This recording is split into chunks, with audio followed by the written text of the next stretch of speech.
hoje, ela trata justamente a respeito dessa questão das disciplinas espirituais.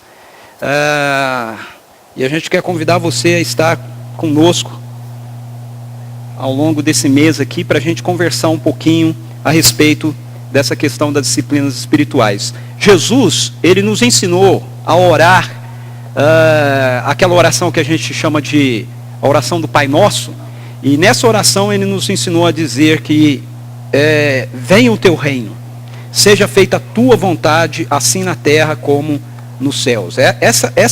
Esse é o pedido básico dessa oração, venha o teu reino. Por que Jesus nos ensina a orar assim? Jesus, ele nos ensinou a orar assim, essa oração, pedindo para que o reino de Deus viesse, porque nós devemos buscar a Deus e a relação com Deus e a presença de Deus na nossa vida como a realidade primeira da nossa existência. Não é que nós temos que apenas pensar em coisas religiosas, ok? Quando Jesus ensina a gente a orar, venha o teu reino, e quando ele nos ensina que o reino de Deus deve ser a prioridade, Deus deve ser a prioridade na nossa vida, ele não está falando de religião. Não é disso que ele está tratando, não é de religião que ele está falando, ok? Ele está falando, na verdade, daquilo que seria a única realidade que poderia trazer para nós sentido e significado de fato para a vida. Em relação a tudo mais que a gente viesse fazer na vida. Fosse o nosso lazer, fosse no nosso casamento, no relacionamento com o nosso cônjuge no ensino e na criação dos nossos filhos, na nossa vida profissional, em qualquer outra dimensão da nossa existência, essas realidades, elas têm sentido e elas têm significado quando elas partem desse centro que é a presença de Deus na nossa vida. Então só essa realidade de Deus é que pode trazer sentido e significado para nós. Então nós temos que responder essa oração de Jesus, venha o teu reino. Agora, quando nós fazemos essa oração, venha o teu reino, a pergunta que vem é como é que nós fazemos para segurar o reino de Deus entre nós? Como a gente faz para segurar a presença da vida do reino de Deus entre nós? Você tem alguma ideia? Senhor, venha o teu reino. Venha o teu reino na minha vida. Aí Deus traz da presença dele, traz mais dele para nós. Como é que você segura isso com você? Como é que essa relação com Deus, com a presença de Deus, pode se transformar em algo que não seja como a gente tentar segurar água na mão? Sabe? A gente segura água na mão. Parece que está tudo tão fechadinho, né? A gente olha assim, não, vai ficar, mas a água começa a vazar, e a gente olha e fala, não é possível. Aí a gente esforça e fecha mais os dedos, e mais as coisas, mas a água continua vazando. Como é que a gente faz para segurar essa presença de Deus, essa vida de Deus, então, essa água de Deus, né, em nós, ou fluindo de nós? Bom, isso é feito através das disciplinas espirituais. Okay? Ou, como alguns dizem, disciplinas da graça, tá certo? Disciplinas espirituais. As disciplinas espirituais são esse recurso da graça de Deus que nos foi confiado, nos foi deixado, para que a gente justamente possa experimentar essa presença de Deus e segurar, né, essa presença de Deus entre nós, em nós. O que são essas disciplinas espirituais? Nós temos várias disciplinas espirituais. Por exemplo, a oração, o jejum, o estudo da palavra, a meditação da palavra, a solitude. São muitas disciplinas espirituais diferentes, né? Agora, o que elas são? A definição que eu tenho para elas é que elas são respostas efetivas de nossa parte para com a expressão da vida de Deus que nos é dada pela presença do seu Espírito. Eu vou ler novamente a minha definição sobre disciplinas espirituais. São respostas efetivas de nossa parte para com a expressão da vida de Deus que nos é dada pela presença do seu Espírito. Vamos procurar entender um pouquinho aquilo que a gente está falando aqui. A primeira coisa que nós precisamos entender é que as disciplinas espirituais, elas não são uma forma de nós trabalharmos ou de nós fazermos coisas que Deus vai ficar impressionado conosco e vai dizer assim, nossa, olha como eles são, então eu preciso estar ali, né, com eles. Ok? Não, elas não são isso. Na verdade, elas são respostas ao trabalho de Deus. Elas são respostas à graça de Deus. Elas são respostas à operação de Deus na nossa vida. Elas são respostas dessa expressão da vida de Deus que nos é dada pela presença do seu Espírito. Então, quando nós experimentamos realmente a vida de Deus em nós, e isso acontece mediante o Evangelho, isso acontece quando a gente compreende essa realidade de que nós nos rebelamos contra um Deus santo, perfeito, mas um Deus também cheio de amor, que apesar da nossa rebelião não desistiu de nós, mas entrou, né, na nossa desobediência, entrou em meio ao nosso caos para nos redimir para Ele, para nos trazer de volta para Ele. E Ele fez isso através da vida de Jesus Cristo, através dele se transformar num ser humano e viver a vida que eu e você não conseguimos viver. E aí então morrer, a morte que é o pagamento da nossa rebelião. Com a morte de Jesus, Jesus pagou a rebelião da humanidade diante de Deus. E agora essa rebelião está paga, e quando eu reconheço isso e eu me rendo a essa realidade, então a minha dívida de rebelião contra Deus é quitada. E eu passo a experimentar agora da vida de Deus em mim, através da presença do seu Espírito, que traz sobre mim a justiça de Jesus. E aí então, eu respondo a isso. Eu respondo a isso com essas disciplinas espirituais. Eu respondo a isso com essas práticas da graça que me levam a me manter consciente, ciente, atento ao fato de que Deus já está em mim. Que Deus já está presente nesse lugar. Que Deus já está com a vida dele caminhando comigo. Então as disciplinas espirituais são uma espécie de sintonia fina, que é estabelecida com a presença do Espírito Santo em nós. As disciplinas espirituais, elas são exercícios ou práticas que nós fazemos para nos ajudar a manter a nossa sintonia com a presença de Deus. Para fazer com que a gente não caminhe distraídos. Ok? Porque a questão não é se Deus está ou não está. Ele está. Ele está. A questão é se nós atentamos para o fato da presença dele estar conosco. A questão é se nós prestamos atenção o tempo todo, em cada momento da nossa vida, nele, na direção dele, na presença dele. Veja, isso é mais do que a gente ficar pensando em Deus. Okay? Não é pensar o tempo todo em Deus, tá? Porque a gente pensa em muitas outras coisas. Isso é praticamente impossível, né? Pensar o tempo todo só em Deus, só em Deus, só em Deus. Não é disso. É você estar no meio do seu trabalho, pensando no seu trabalho, de alguma maneira lá no seu interior, lá no recôndito da sua alma, né? Lá numa expressão bíblica, né? Seria no santo dos santos, né? Do seu ser, você percebe Deus. Você percebe que Ele está ali com você, mesmo que você esteja pensando em outras coisas. Então as disciplinas espirituais, elas servem para fazer com que haja essa sintonia fina, que é estabelecida com a presença do Espírito Santo de Deus em nós.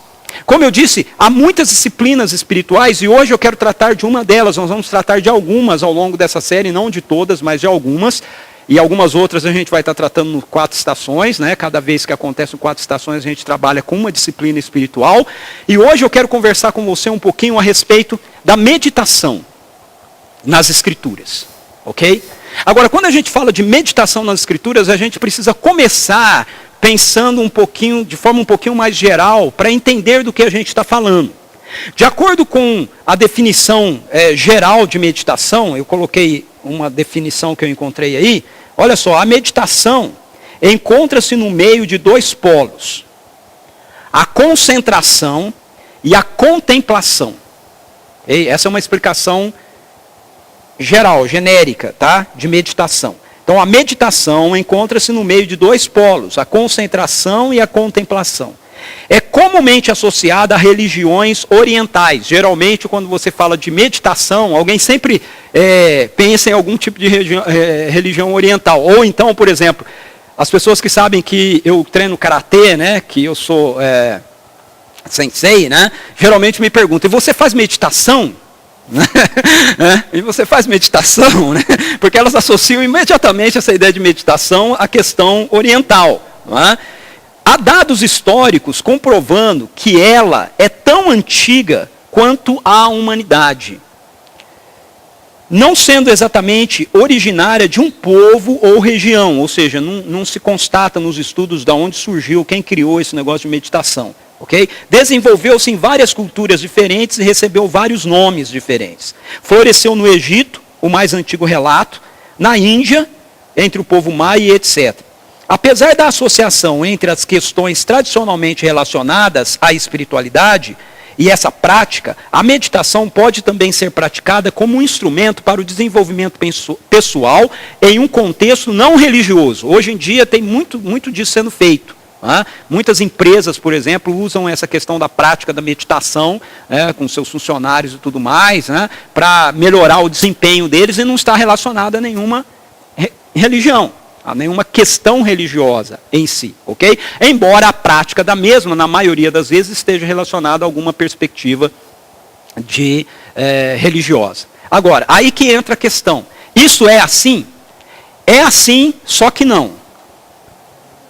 Tá certo? Por quê? Porque na perspectiva da espiritualidade bíblica, a meditação não é uma prática que se faz desassociada da leitura da palavra de Deus.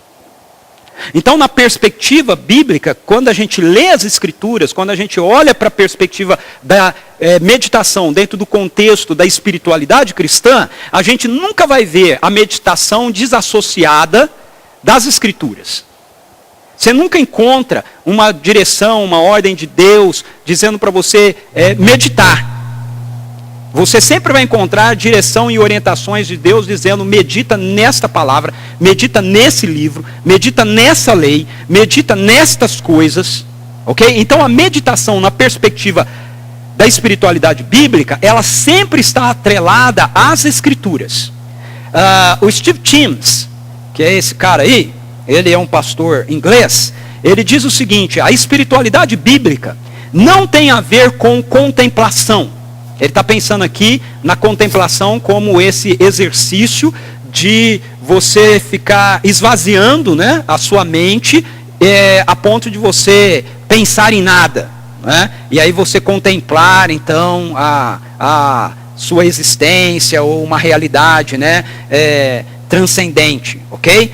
Ele diz: a espiritualidade bíblica não tem a ver com contemplação, mas com a leitura da palavra de Deus e meditar sobre ela. Isso é importante porque uma das coisas que se faz na prática da meditação geralmente, e isso inclusive tem sido buscado como algo interessante por alguns segmentos cristãos da espiritualidade cristã, é a ideia de que você medita com o exercício da contemplação. Vocês viram lá na definição, que falando, né, definição geral, que a meditação, ela geralmente é uma questão que ela caminha, né, entre essa questão do meditar e da contemplação, e do contemplar. Essa contemplação é a ideia de que você medita, por exemplo, sentando na frente de um quadro e aí olhando para uma paisagem bonita, e você fica olhando para aquela paisagem e você começa a meditar, então, a partir daquela paisagem, ou então você senta na frente de uma cachoeira linda, ou de um mar lindo, e etc, e começa a olhar para aquilo ali, e a sua mente vai esvaziando, né, e você aí, então, entra nesse estado de meditação a partir da sua contemplação. A questão é que, biblicamente, a meditação, ela não está associada com essa perspectiva de você esvaziar a sua mente.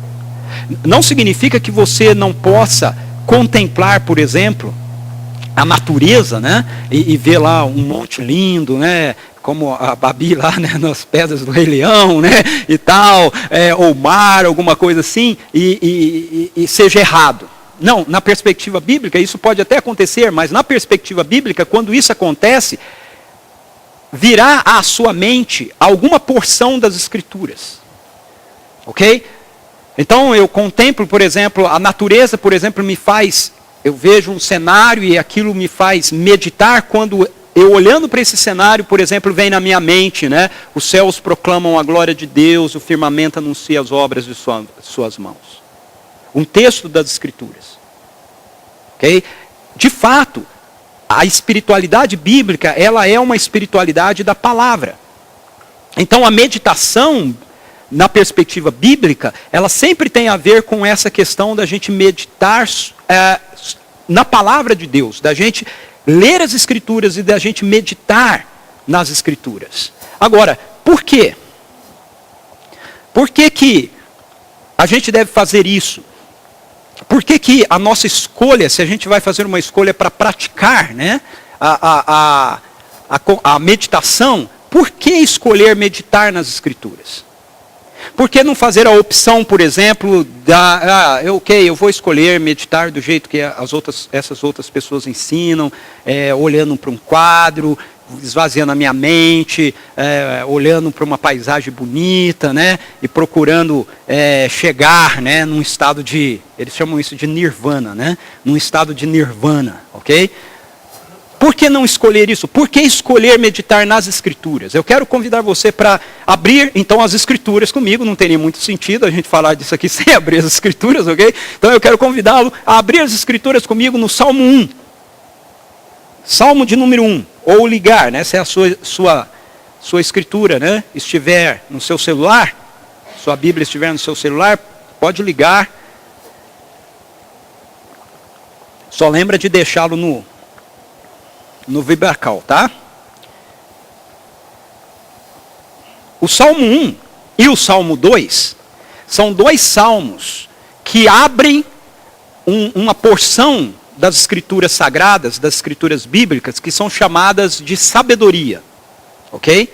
Então, as Escrituras bíblicas, elas são divididas em grupos, e um dos grupos é chamado de livros de sabedoria. Então, os salmos, eles trazem esse conjunto, né, para a gente. O Salmo 1 e o Salmo 2 traz essa introdução para a gente num desses livros de sabedoria que nós chamamos de salmos, saltérios. Okay? São 150 salmos. O Salmo 1 e o Salmo 2, eles fazem a abertura, então, de tudo aquilo que vai ser apresentado para a gente ao longo desses salmos. O Salmo 1, ele se concentra nessa perspectiva de que a vida tem dois caminhos. Um caminho é o caminho do Senhor. O outro caminho é o caminho que não é do Senhor. Um caminho você caminha conhecendo o Senhor. O outro caminho você caminha sem conhecer o Senhor. Ok? Então ele trabalha essa perspectiva. Porque o que vai ser tratado nos Salmos e nos livros de sabedoria é justamente essa realidade. Desses dois únicos caminhos. E aí o salmista então começa dizendo como é feliz aquele que não segue o conselho dos ímpios, não imita a conduta dos pecadores, nem se assenta na roda dos zombadores. Ao contrário, ou antes, sua satisfação está na lei do Senhor, e nessa lei medita de dia e de noite. Viram? Nessa lei medita de dia e de noite. Então, o salmista ele já abre o salmo mostrando para a gente esses dois caminhos. Um caminho é o caminho dos ímpios, é o caminho dos pecadores, é o caminho dos zombadores, ok? Essas palavras, quando são usadas aqui, nesse sentido de caminho, significa você partilhar do estilo de vida dessas pessoas. Ele diz, o homem é feliz, o homem é abençoado que não anda por esses caminhos, porque, ao contrário, ele anda, ele encontra a sua satisfação meditando, sendo modelado pela lei do Senhor. Então, a primeira razão do porquê a gente escolher a meditação nas Escrituras é porque na palavra de Deus nós encontramos a bênção da satisfação para a nossa vida. Felizes.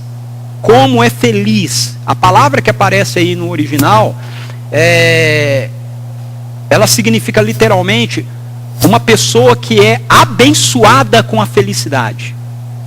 Okay? Então essa felicidade não é uma felicidade que é produzida porque a gente está de alguma forma, trabalhando e conseguindo, então, gerar, né, felicidade na nossa vida. Não, ela nos é dada. Essa felicidade nos é dada. Não é? Para quem é dada? O salmista diz, é dada para aqueles que têm a sua satisfação na lei do Senhor, e na sua lei medita de dia e de noite.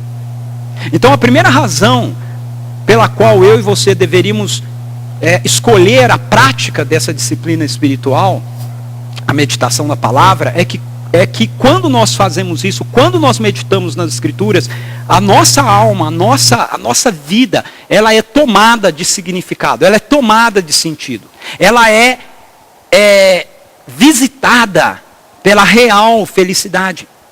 A palavra escrita de Deus, a Bíblia, ela tem como objetivo nos conduzir à palavra viva de Deus, que é Jesus Cristo.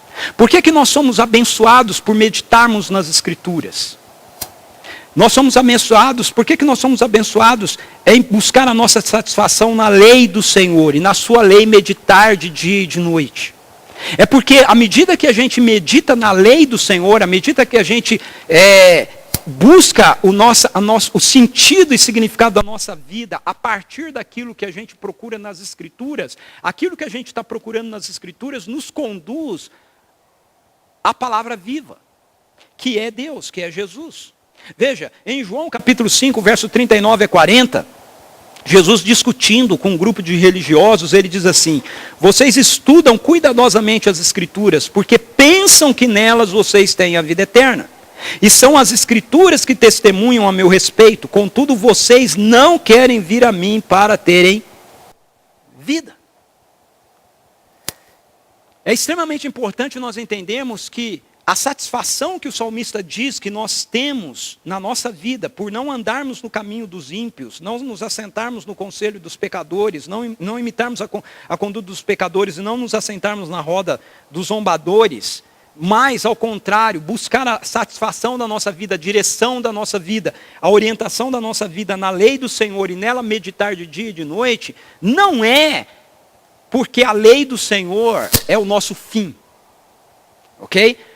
É porque, ao meditar na lei do Senhor, ela nos conduz ao Senhor da lei. Ela nos conduz a conhecer e a entender cada vez mais ao próprio Deus. Jesus, quando discute com esses homens, ele está discutindo um ponto que hoje em dia, todos nós corremos muito risco, que é tornar o estudo das Escrituras, o estudo da Bíblia, a meditação nas Escrituras, um fim em si mesmo.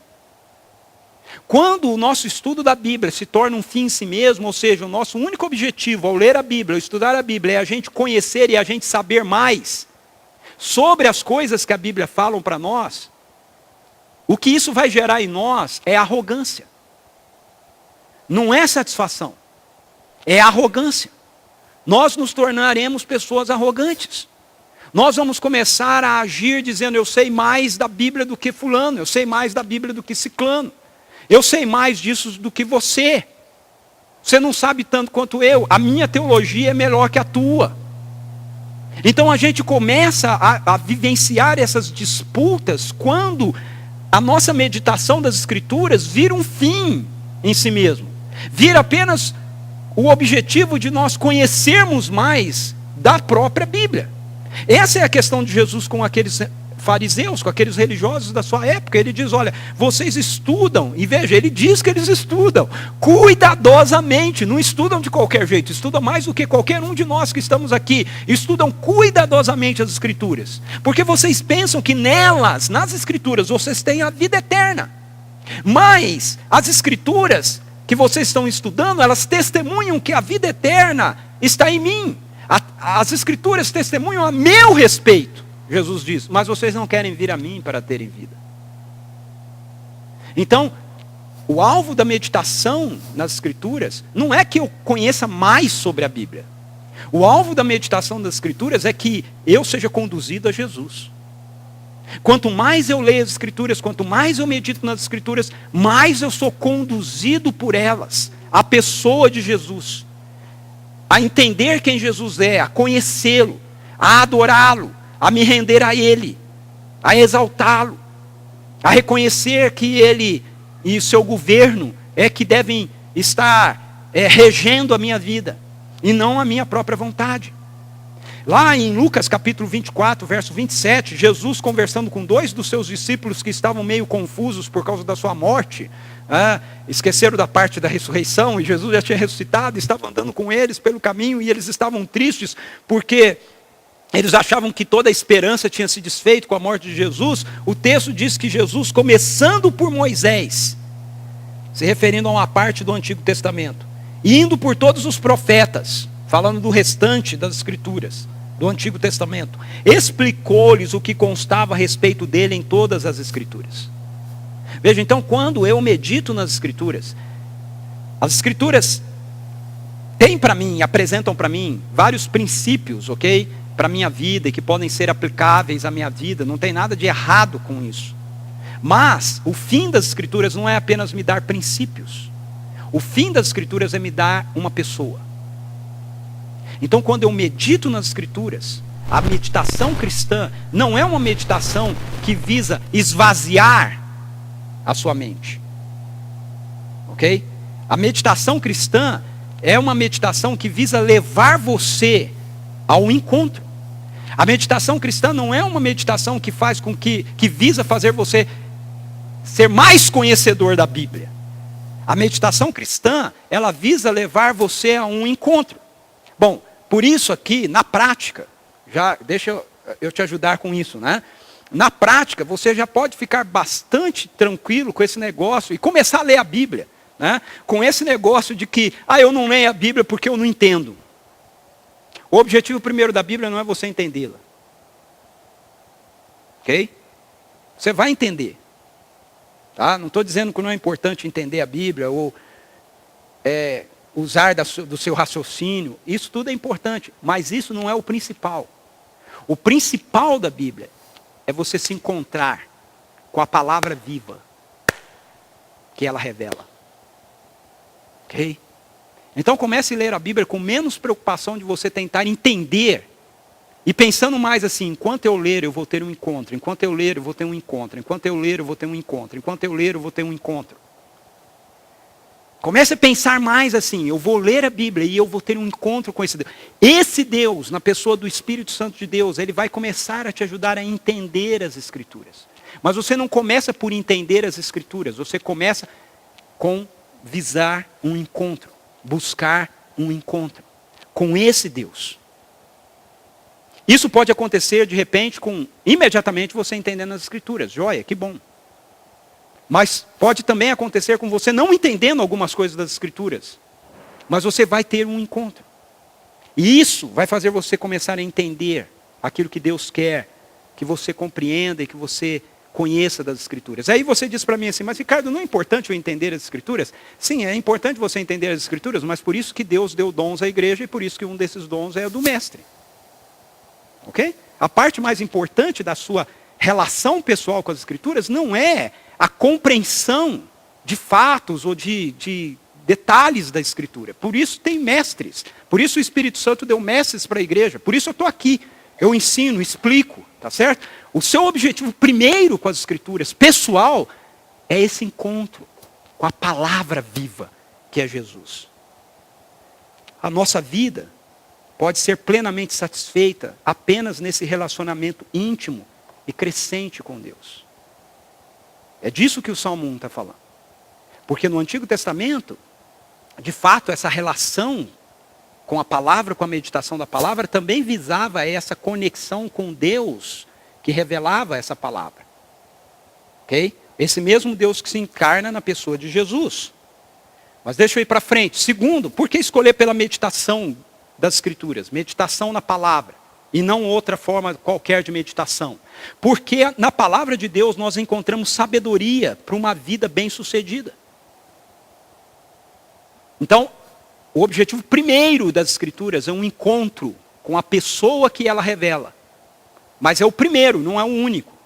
Em seguida a isso, vem a parte dos princípios. Certo? Agora vem as partes dos princípios. Quando você medita nas Escrituras e ela te conduz ao encontro com esse Deus que ela revela, Então, esse Deus que ela revela começa a revelar para você, a mostrar para você princípios do reino, princípios do governo dele na sua vida, para que você tenha uma vida bem-sucedida. Olha o Salmo 3, ele diz assim: esse homem que tem o seu pleno prazer na lei do Senhor e na sua lei, medita de dia e de noite, ele é como uma árvore plantada à beira de águas correntes. Como é que é uma árvore plantada à beira de águas correntes? É uma árvore que tem a garantia de que dará o seu fruto o tempo todo? Hã? Não, no tempo certo.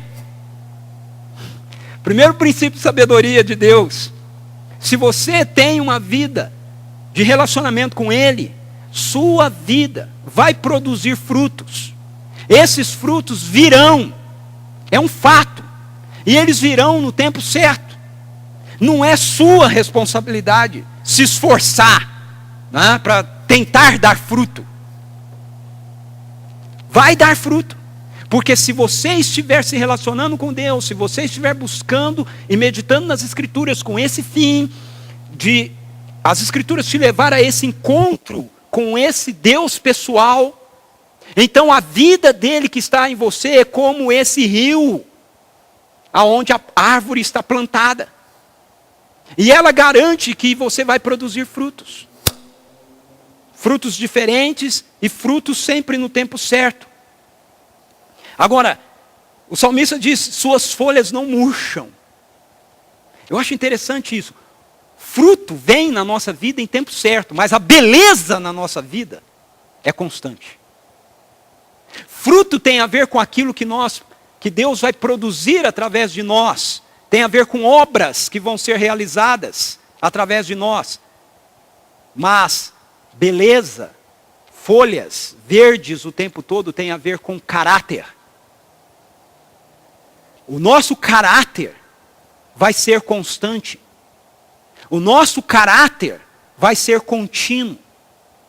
A nossa vida vai ser bonita, vai ser bela e vai sempre expressar o caráter de Deus que está em nós. Embora frutos venham apenas no tempo certo. Eu não sei quanto a você, mas isso me alivia um monte. Não é minha responsabilidade ter que ficar fazendo toda vez o negócio funcionar, a coisa dar certo. Não é. É minha responsabilidade me envolver com Deus e me relacionar com Ele e estar certo de que se eu estiver fazendo isso, então o caráter dele em mim vai ser como essa árvore que tem sempre as folhas verdinhas. E os frutos dele através de mim vão vir no tempo certo. E o tempo certo é que tem tempo que esses frutos não vêm. Não significa que você não vai frutificar, significa que Deus está trabalhando com áreas da sua vida para que frutos possam ser produzidos, mais frutos possam ser produzidos. Significa também que poderão haver alguns frutos temporões, né? Não tem por aí, né? Já passou o tempo dos frutos, mas a árvore, né? Você vai, nossa, tem amora aqui, nossa, tem pêssego aqui. E você pode ter certeza que esses frutos que estão lá nessas árvores fora do tempo, não é porque o pessegueiro ficou assim: eu preciso dar pêssego, eu preciso dar pêssego, eu preciso dar pêssego. Saiu um pêssego, que coisa boa. Não é por isso, ok? É porque a vida do pessegueiro está nele. E ainda tem ali, né, essa vida que está gerando aquele fruto, ainda que seja fora de época. Isso é uma das coisas que mais me fascina com relação à minha vida com Deus, ou à vida com Deus, a espiritualidade bíblica. Ela não é fruto do meu esforço. Ok? Então a meditação nas Escrituras não é que você vai se esforçar fazendo isso para que você possa produzir fruto. Não, não. Você vai se dedicar a isso como uma resposta da vida de Deus que está em você, e frutos vão vir na época certa, e o que mais vai ser nítido na nossa vida é que quando as pessoas olharem para a gente, elas vão nos ver como essas árvores que estão sempre verdinhas. Elas vão olhar e falar: não entendo, esse cara está sempre feliz. Eu não entendo, esse sujeito está sempre tranquilo, ele está sempre em paz. Não que a gente não tenha momentos, né, também de infelicidade, mas é algo que tem a ver com a nossa serenidade. Não é algo que a gente está, né, produzindo, ok? A diferença de folha e fruto é isso, né? É que fruto você está vivendo um momento de bom, de alegria, de felicidade na sua vida, as pessoas olham para você e veem isso. Isso é fruto, ok?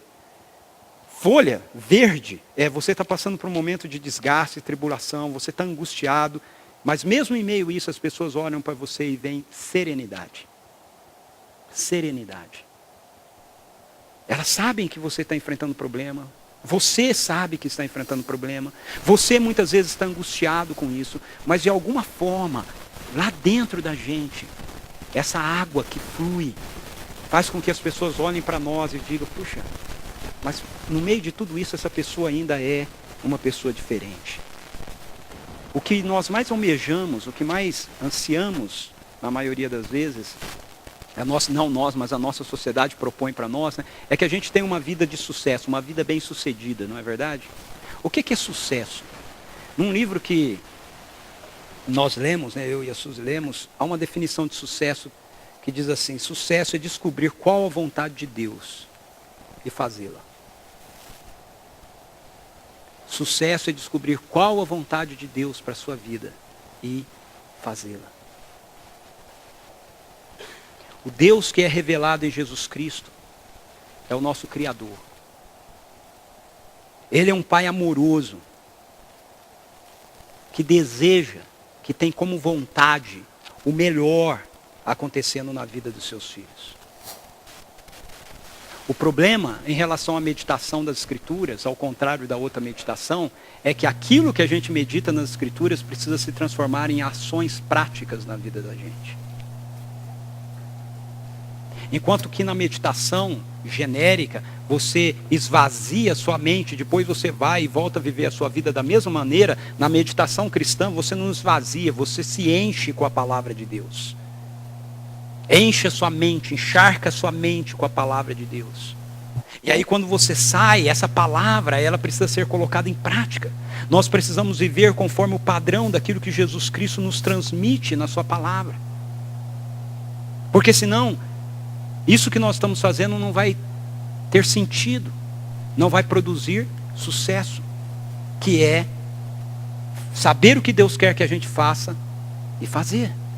Em Mateus 7, 24 e 25, nós vemos, portanto, quem ouve essas minhas palavras e as pratica, é como um homem prudente que construiu a sua casa sobre a rocha, caiu a chuva, transbordaram os rios, sopraram os ventos e deram contra aquela casa e ela não caiu porque tinha seus alicerces na rocha.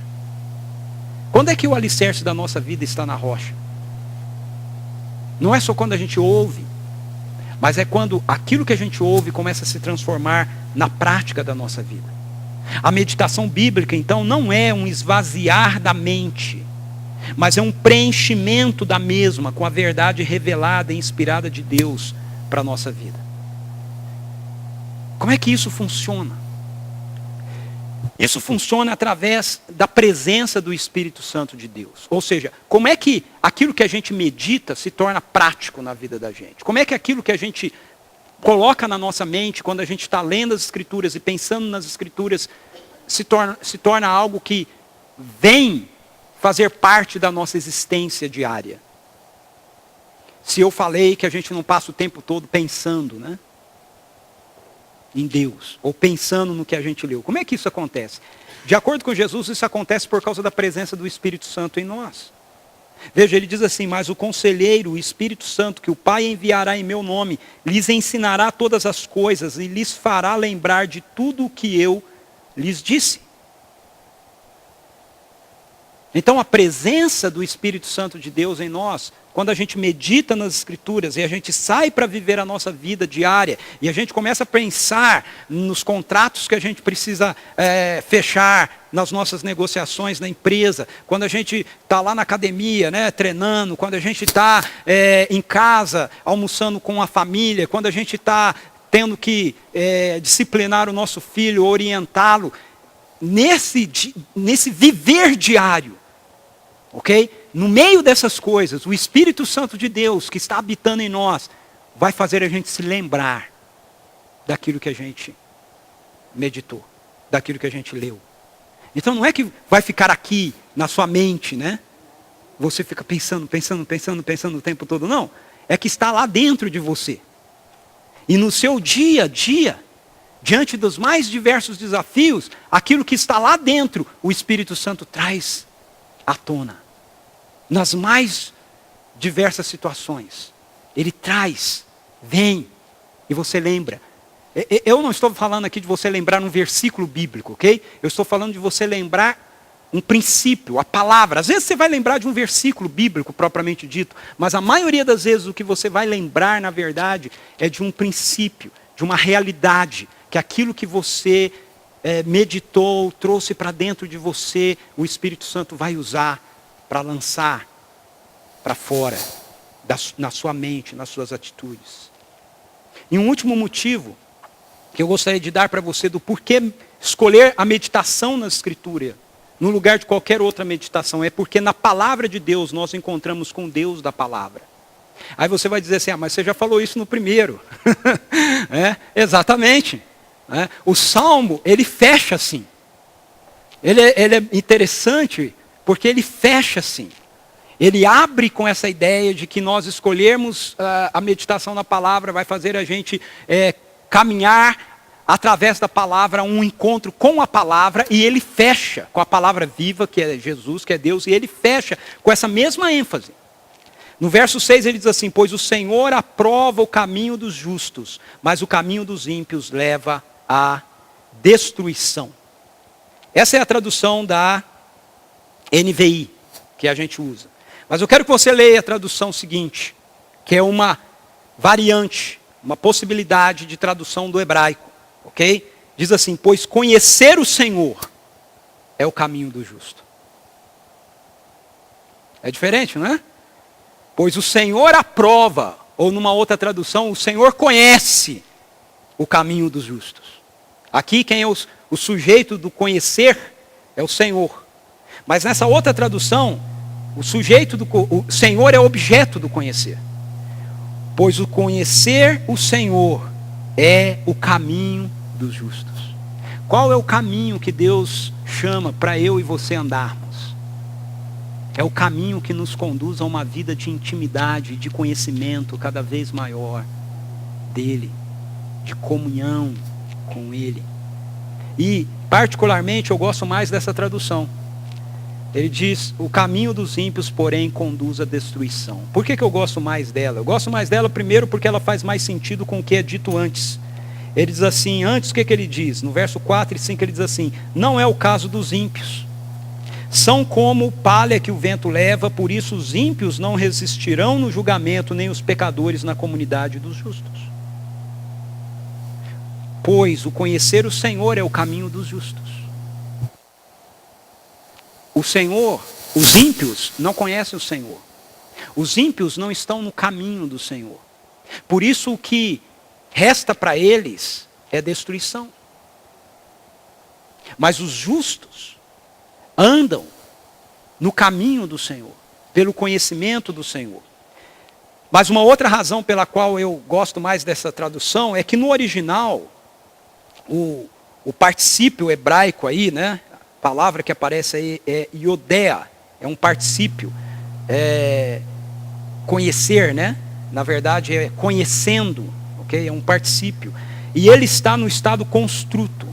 Quando a gente tem uma frase no hebraico assim, no estado construto, então, o verbo conhecer é que está regendo o objeto, ok? Então, o Senhor, ele pode ser objeto do verbo conhecer, e não o sujeito do verbo conhecer. E isso é uma escolha, ok? É uma opção de tradução. A NVI fez essa opção de tradução. Está errado? Não, porque o Senhor também conhece o caminho dos justos, ok? Mas na perspectiva daquilo que o Salmo 1 nos apresenta, particularmente eu entendo que essa tradução, essa opção de tradução, pois o conhecer o Senhor,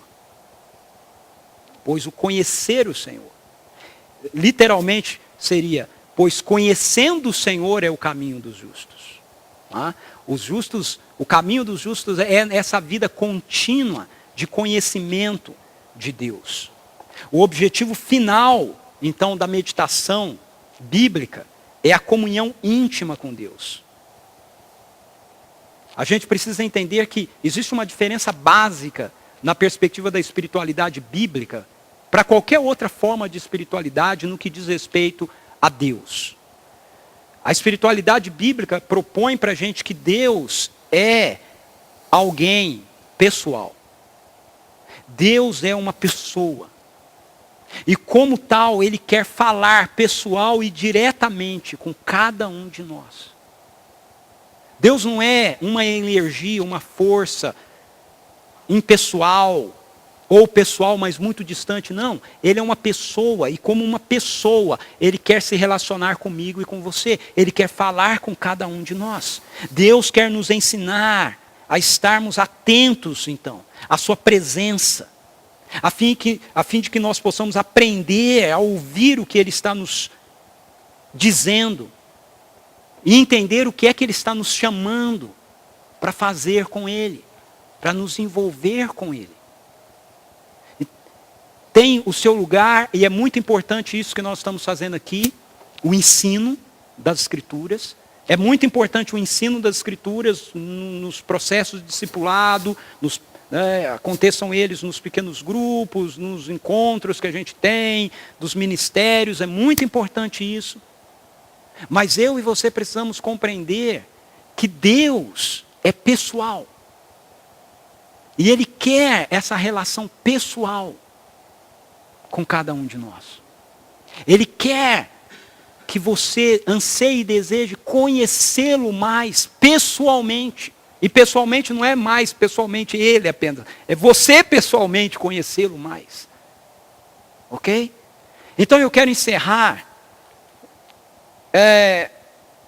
de uma forma um pouco mais prática. Como é que nós praticamos a meditação das Escrituras?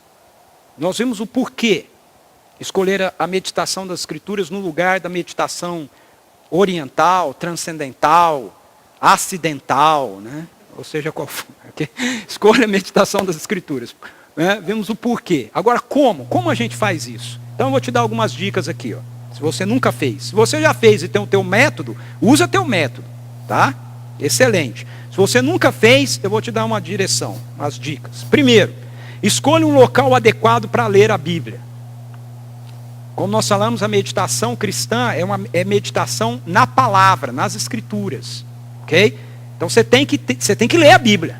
Não tem como meditar sem ler a Bíblia. O Espírito vai fazer você lembrar. Tá? Então, escolha um local adequado para ler a Bíblia. Segundo, separe um tempo propício para fazer isso. Pelo menos, comece pelo menos com 15 minutos. Ok? Não precisa fazer aqueles votos heróicos, né? Eu vou ler a Bíblia inteira no ano. Eu vou ler 1 hora de Bíblia agora. Você faz isso aí, você começa, faz 2 dias e para. Né? Então comece com 15 minutos. Porque a própria relação com a palavra, se você entender o que eu estou te dizendo aqui, ela vai te levar, com a palavra Bíblia, ela vai te levar à palavra, pessoa de Deus. E isso vai ser tão bom que você vai querer mais. E aí vai começar naturalmente o seu tempo a aumentar. Não por obrigação. Não é por obrigação, é por prazer que o seu tempo vai aumentar. Então dedique pelo menos 15 minutos. Siga um plano de leitura bíblica. O que eu devo ler? Tem muitas alternativas. Pega um plano de leitura bíblica anual. Pouco tempo atrás a gente mandou, né, um plano de leitura para vocês. Tem Bíblias que tem planos de leitura no final. Você pode fazer escolhas, por exemplo. Você pode dizer assim, esse ano eu vou ler as epístolas de Paulo, as cartas de Paulo. Ou então eu vou ler os profetas. Ou então eu vou ler o livro de Gênesis. Né? Não fica muito preocupado com esse negócio que você tem que ler a Bíblia toda no ano, tá? É bom também, se você quiser ler a Bíblia do ano, lê, mas não é, o alvo aqui não é de produtividade, entendeu? É de intimidade, de busca de intimidade. Então você pode decidir, eu vou ler, por exemplo, você pode decidir o ano todo ler só Gênesis. Aí você termina, você volta, você termina, você volta, você termina, você volta, tá certo? Sem problema nenhum. Então siga um plano de leitura bíblica. Fique um tempo em silêncio. Então como é que você vai começar? Fique um tempo em silêncio.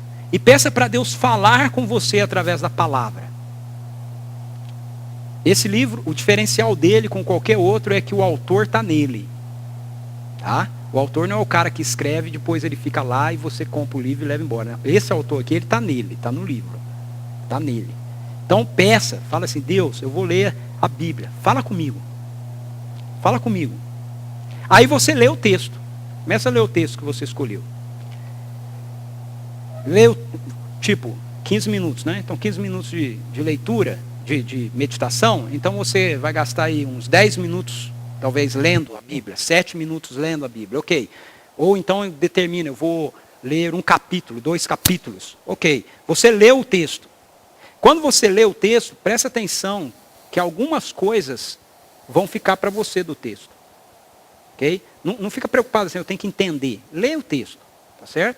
Se tem coisa que você não entende, palavras, você escreve num caderno, tal, para você pesquisar depois. Mas nesse momento, é momento de buscar a meditação nas Escrituras. Então, alguma coisa do texto vai se destacar para você. Um sentimento, uma palavra, seja o que for, um versículo, mais que um versículo. Quando isso acontecer, marca e depois você volta e relê aquele verso, ou mais versos, ou aquela palavra que chamou a sua atenção, pelo menos mais 3 vezes. Ok? Pausadamente. Pausadamente. Leia e fique em silêncio. Deixe ecoar o que você leu na sua mente, no seu coração. Lê de novo. Fique em silêncio. Deixe ecoar na sua mente, no seu coração. Ah, mas quando eu faço isso, eu lembro que a leiteira está no fogo. Eu tenho que tirar o leite. Bom, primeiro você não devia ter deixado a leiteira no fogo para fazer isso, né? Mas caso tenha deixado, você anota, né? O que você tem que fazer? Outra, nossa, eu tenho que botar a leiteira no fogo, né? Ou eu tenho que ferver o leite. Você anota ali o que você tem que fazer para você fazer depois. Porque se você não anotar, você fica pensando naquilo, em vez de pensar na Bíblia. Ok? Então pensa naquilo. Pensa nesse versículo. Deixa o sentimento, deixa o versículo ecoar na sua mente. Okay? Se vier alguma aplicação para você, anote. Você já está vendo aqui, para você fazer isso, você tem que ter um bloco de notas, um caderno, né? Anota aquela aplicação para a sua vida. Talvez você vai ler um texto, por exemplo, e você vai se convencer, puxa, eu preciso perdoar mais as pessoas. Então você escreve lá, preciso perdoar mais as pessoas. Nossa, eu preciso ser mais paciente. Escreve lá, preciso ser mais paciente, ok? Aí, vá viver a sua vida, certo? Pense no texto ao longo do dia. Pensar no texto não significa você ficar com um versículo na cabeça, tá certo? Significa você estar atento para essa ação na sua vida de conformidade com aquilo que o Espírito falou com você, naquele momento. Okay? Então, por exemplo, se ele falou que você deve ter mais paciência, quando você estiver na fila do supermercado e entrar, né, aquela pessoa na sua frente, eu tenho que ter mais paciência. Ok? Então a questão é começar a praticar. Né? Isso é prática. Assim como tudo que a gente faz na nossa vida. É prática. Quanto mais você praticar, mais fácil vai ficar.